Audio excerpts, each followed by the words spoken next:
The Sinai Peninsula, it's the scene of growing instability. Egypt's military has launched a huge crackdown after a series of attacks triggered by the overthrow of President Mohamed Morsi. Will the already volatile region descend into chaos? Or can Egypt rein in the armed groups and bring peace to the home of one of the world's most important waterways? This is Inside Story.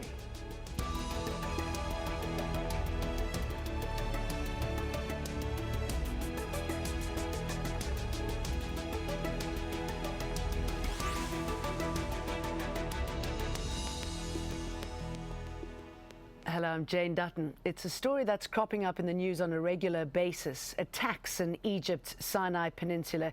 Fighters in the region have ramped up their activities since Egypt's former president Mohamed Morsi was deposed.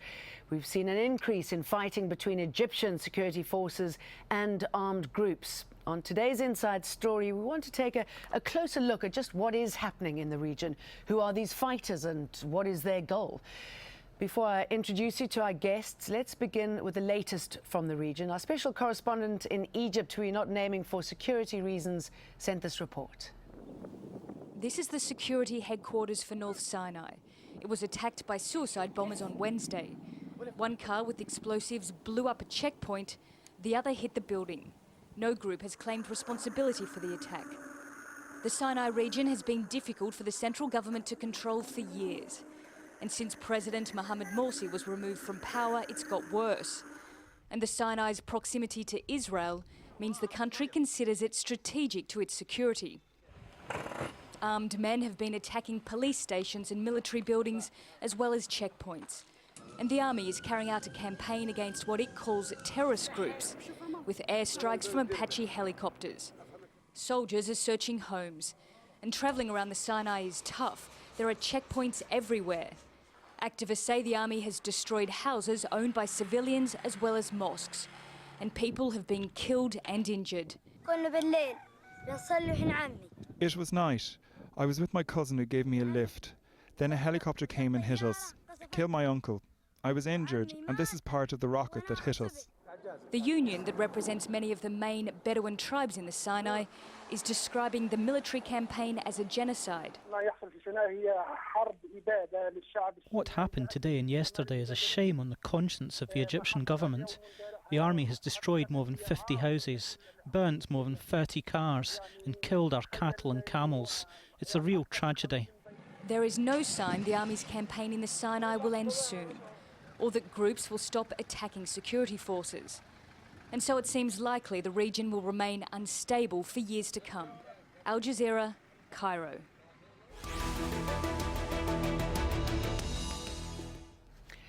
Let's get straight to our guests now. Joining us on Skype from Exeter in England is Omar Ashur, a senior lecturer in security studies at the University of Exeter and author of The De-Radicalization of Jihadists. From London, Raffaella Pantucci, a research fellow at the Royal United Services Institute. And here in Doha, Zakaria Abdel Hadi, professor of Islamic thought and culture at Qatar University. Gentlemen, thank you very much for joining us. Raffaella, let's tap into your military expertise now and look at these latest, rather audacious attacks on the military. What do you make of how it was conducted and who might be behind it? Well, I mean, this latest attack, it's not as of yet clear who is behind it, but it seems clearly that it's part of a trend that we've seen in this part of the Sinai, where we've seen an increasing amount of these sorts of attacks, and they seem to be going out further. Who is behind them is, of course, a very difficult thing to know. In some cases, we've got groups that appear to be potentially linked to various al-Qaeda factions or sort of echoes of al-Qaeda, if you will. But then in other cases, it seems to be much more linked to sort of more Bedouin local problems and issues. Okay, Omar, your thoughts? Who might have done this and why? Yeah, I pretty much agree with what Raffaello mentioned. It's very complex. The situation in Sinai there are multiple circles of operations, if you wish. There are the armed organizations. Multiple of them took responsibilities earlier on of attacks mainly targeting towards Israel. One of them is the Shura Council of Mujahideen near Jerusalem. Another is the supporters of Jerusalem. And the third is more of an ideological current, the Salafi Jihadi current, which also issues statements every now and then, but not taking responsibility of attacks, but more or less trying to, you can say, political statements on various issues and various crises in Egypt. But also you have a long list of vendettas with the security institution, mainly the Ministry of Interior, as well as lately the Ministry of Defense, with various Bedouin tribes and clans that goes all the way back to the late 90s and early 2000s, following the emergence of the Second Intifada. And these issues were not resolved under Mubarak in his last 10 years of his rule, and were not resolved by the SCAF, by the Supreme Council of the Armed Forces, or under President Morsi as well. Because there was a recent attack, wasn't there, on the Interior Minister in Egypt. I mean, they seem to be getting forever closer to their targets, don't they? Yeah, the supporters of Jerusalem took responsibility for that one. Assuming it's correct, because again, it's very unclear what's going on in Sinai. But if this happened, then they are taking. If this statement is correct, then they will be taking the fight into Cairo, because so far it was the confrontations were very much limited in North Sinai. They did not develop in the south. But there is a long list of assassination attempts that this group particularly said that the military is behind it, and sometimes even Israeli drones were behind it. And several of its YouTubes and statements saying that they will respond to these attacks. And again, if the statement is correct, because it's very difficult to verify it, then we can see what happened in Cairo as taking revenge of some sort. Okay, Zakaria, I'm going to come to you in a minute, but I just want to pick Raffaello's brain on this about taking the fight into Cairo. I mean, how feasible do you think this is, and how many groups could be there at the moment operating? Well, I mean, it's as I think Omar correctly pointed out, it's a very confusing picture. We've had various groups that seem to be more prominent. The one he mentioned, Ansar al-Bayat al-Maqdis, seems to be the one that claimed the attack on the Interior Minister, and it was the one that was seemingly targeted in this Israeli drone strike. They seem to be quite active and seem to have sort of stronger connections towards what you could describe as the jihadist current. But, you know, I think the Egyptian government has said there's as many as 15 different groups running around the Sinai. I think, you know, which these groups are, what their names are, it's not very clear, and it's also not very clear if they're all individual groups or if they have a sort of, it's an agglomeration of things that are being described as separate entities. It's a very sort of messy picture. I think with regards to the question about their reach, I think the fact that they were able to get so close to the Interior Minister, I think demonstrates capacity to pretty much launch attacks at will, if you know, where they want to go and against who they want to target. That demonstrates a pretty effective capability and intent. In terms of how far this can go, it seems to be, as I say, they can seem to reach quite far around the country. Zakaria, what do you make of what is going on? Both my previous guests were saying that it's not very clear about who's operating and their motives. What do you think is happening? Well, I totally agree with both guests that the situation is quite chaotic, and nobody really have a clear answer about what's going on in Sinai. And by the way, it's not only about Sinai, the issue. There is as well the issues in Matruh, the east borders, the south border. Those special three main areas, they have been going through much discrimination over the years, pre-Mubarak time, during Mubarak time, and even before it to some extent, and they have been suffering from quite atrocity, in a sense that they have not been allowed proper education, they have not been allowed to be part of the army, not being allowed to even own the land that they are living upon, or buy it, and so on. And why do you think there's been such discrimination and for so long? This is, I think it's part of the issue that how the Mubarak regime have been trying to concentrate all his power in Cairo and the big cities, where he can ensure that he can have more stability in the political arena. And by doing this, he was trying to deal with people in the different parts, in the corners, south, east, and west corners of the country, like through some of his puppets, if you might call them. For example, in North Sinai, the government of North Sinai, he doesn't live in North Sinai, and he have his own one of the generals that he run for him the show.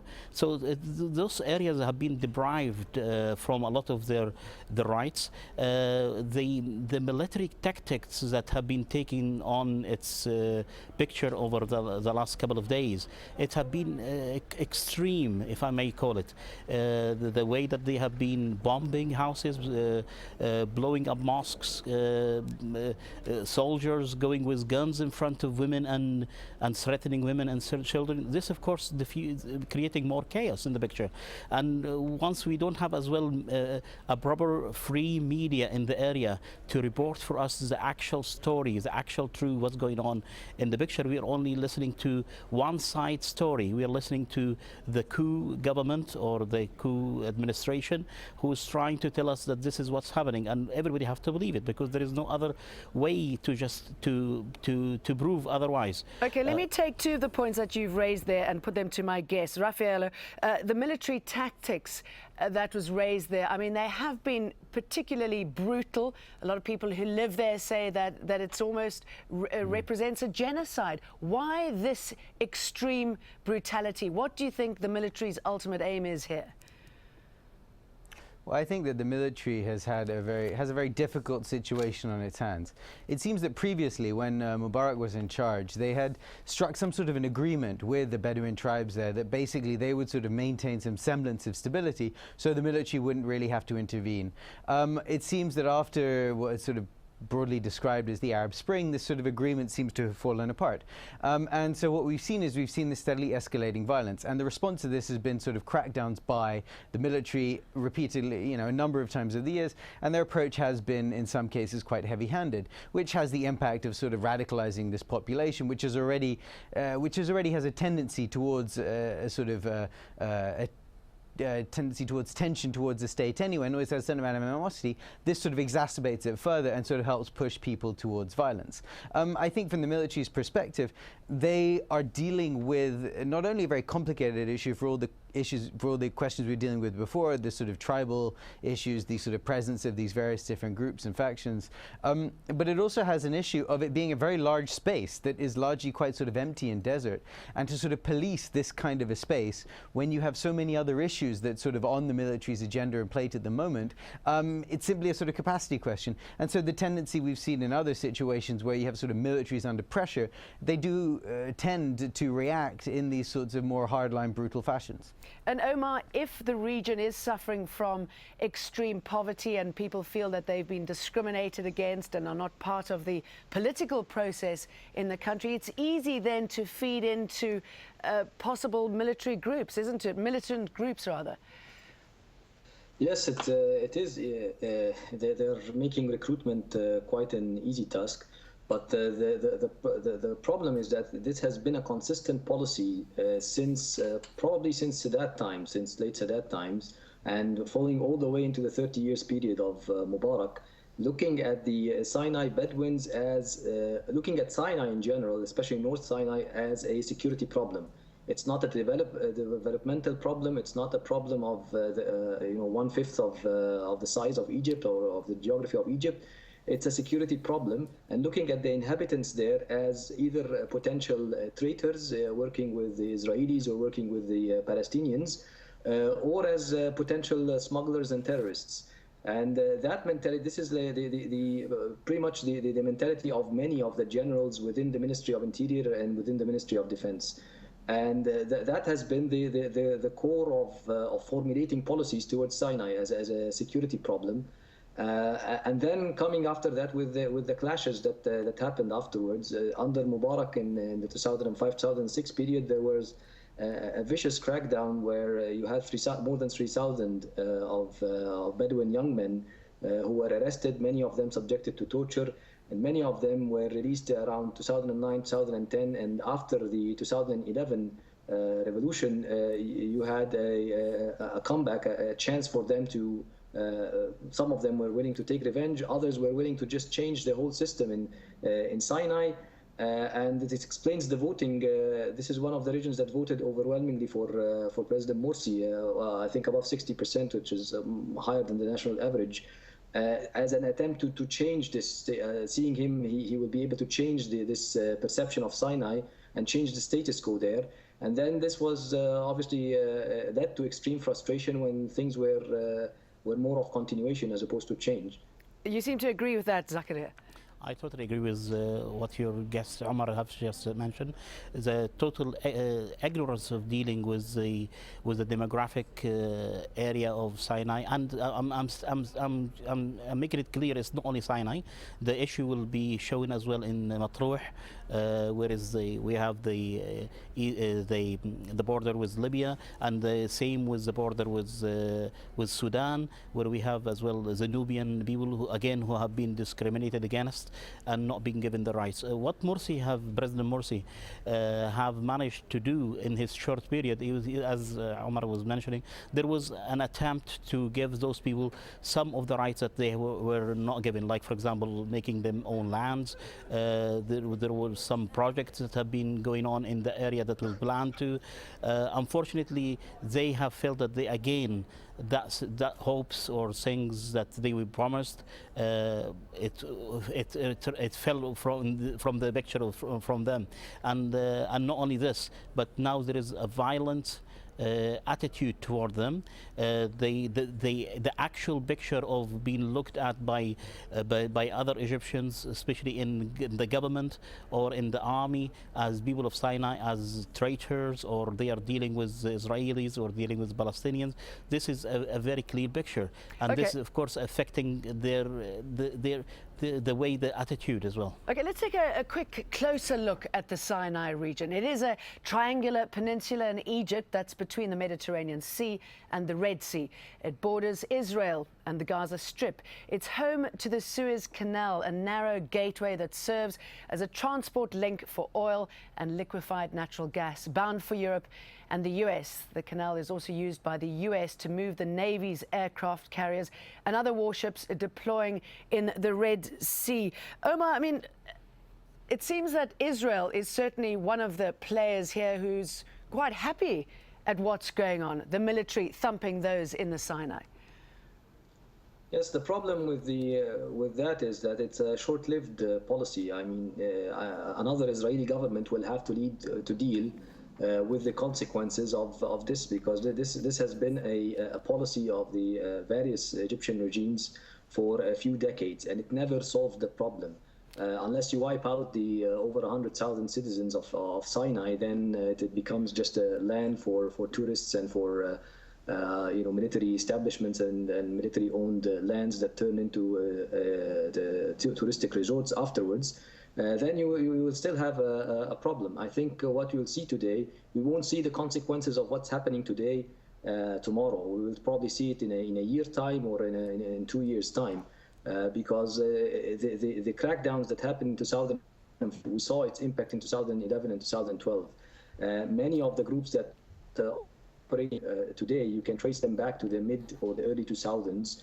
And they never went away. And you have more complex than that, the tribal factor, which is many of these groups that again take up arms have their own tribal links, have their cousins and second cousins, and killing them or wiping them out or insulting their families and their women and their daughters will not lead to a bowing down to the military in one way or another. Raphael, sorry, I want to bring Raphael in here. I mean, if we talk about Israel and what's happening close by, and this recent attack on Rafah, which is on the Gaza Strip, I mean, how much of this plays into the security concerns of Israel and the knock-on effect of that it might have on the Middle East peace talks at the moment?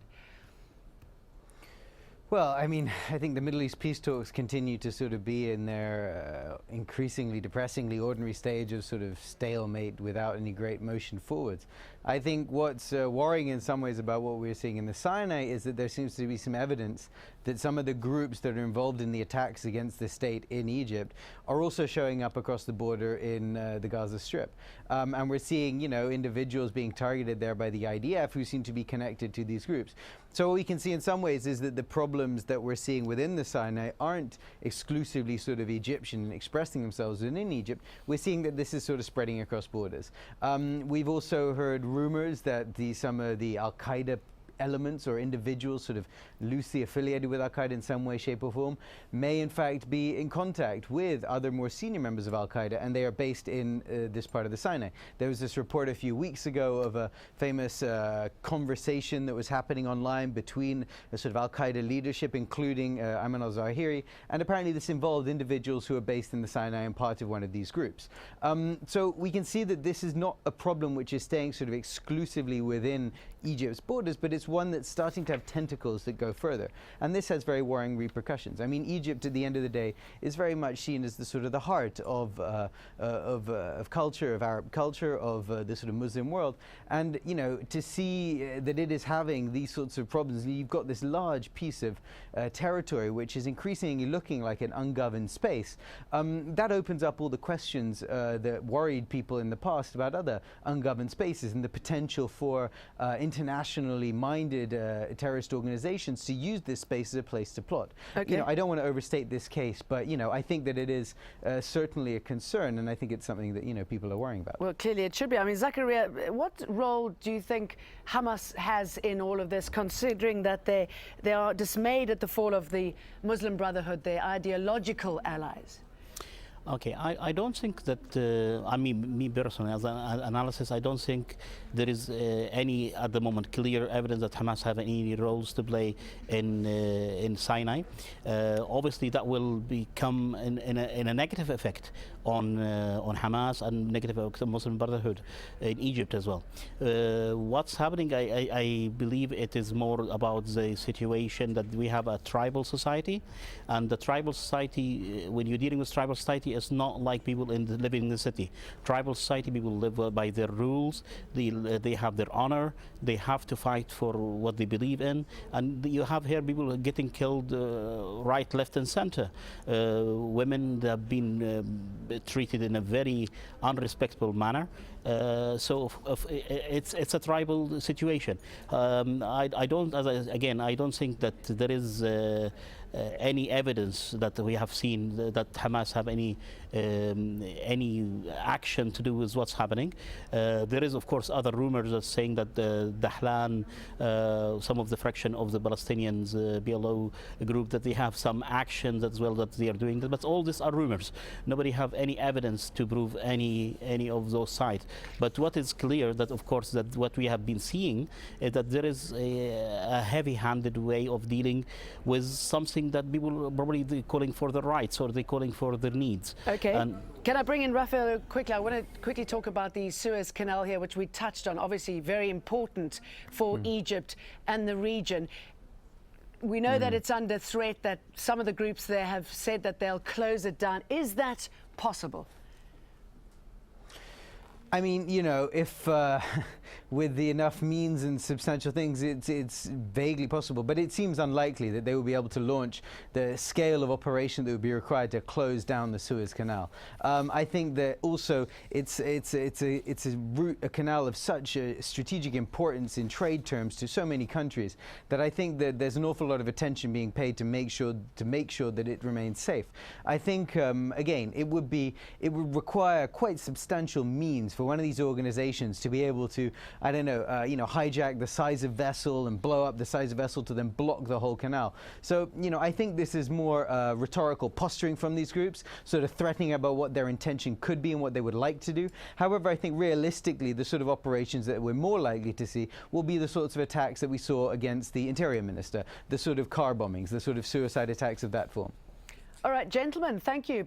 A fascinating topic. Omar Al-Shur, Raffaella Pantucci and Zakaria Abdel Hadi, thank you very much for joining us. And don't forget, you can find this story and many others at aljazeera.com. Just follow the links for shows and Inside Story. I'm Jane Dutton. Thanks for watching. Bye-bye.